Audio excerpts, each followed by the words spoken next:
गिबियावनो बिटिआरनि मानगोनां सीएम बिथां प्रमद बर' सारनिसिम जोङो महरगिरिनि जानानै रोजा रोजा साबायखर बावहरगोन।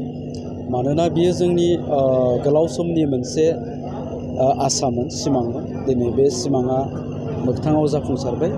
बेयो जोंनि थाखाय बर' हारिमुनि थाखाय मोनसे जारिमिनारि गोग्गाथाव सान। जिखिजाया बड' सिने आर्टिस्ट एस'सिएशना जोंनि बर' हारिमुखौ फेहेरनांगौ, फोजौनांगौनि थाखाय गुबुन गुबुन समाव बायदिसिना हाबाफारि लाबोबाय थादों, खामानि मावबोबाय थादों। जोंनि हारिमुखौ फेहेरनो गोनांबा बा डेभेलप खालामनो गोनांब्ला जितु सावथुननि जि रल, बे रला माने खोब मख'जाथाव। बेखायनो जों सावथुनखौ गोजौ थाखोनि खालामनानै दिहुननानै बे सावथुनखौ जाहाथे गुबुनारिफ्राबो नायो, बेफोर खोथाखौ जों सिन्था खालामबोबाय थानाय जादों।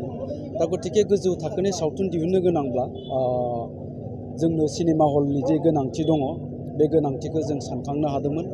आरो बिनि उनावहाय गुबुन गुबुन समाव जोङो सरकारनो माने मेम'रेन्डाम होबोबाय थादों। फैयै फैयै दिनै जोंनि बिटिआरनि गभर्नमेन्ट अर्थात मानगोनां प्रमद बर' सारआ जोंनि बे मेम'रेन्डामखौ सन्मान होनानै गिबि खेबनि थाखाय गंद' सिनेमा हल लुफुंगासिनो दङ। दिनै माने सेरफांगुरिनि लुफुंनाय खामानिया जोबनायनि उनाव दिनै बेखेवनो हाबाय। गोसोखौ खोब गोजोननाय मोनदों। जों बेखौनो आसा खालामगोन जोंनि सावथुन दिहुनगिरि बिथांमोना बेबायदि प्लेटफर्मनि गेजेरजों जाहाथे इयुनावहाय गोजौ थाखोनि सावथुन दिहुननायनि थाखाय थुलुंगा मोनो। आरो गोजौ थाखोनि सावथुन दिहुननानै जाहाथे जों गुबुननोबो जोंनि बे सावथुनखौ नायहोनो हायो। आरो गुबुनफ्रा जेला जोंनि सावथुनखौ नायगोन, अब्लानो जोंनि हारिमुवा गुबुनजों मिथिजागोन बा जोङो फोसावनो हागोन।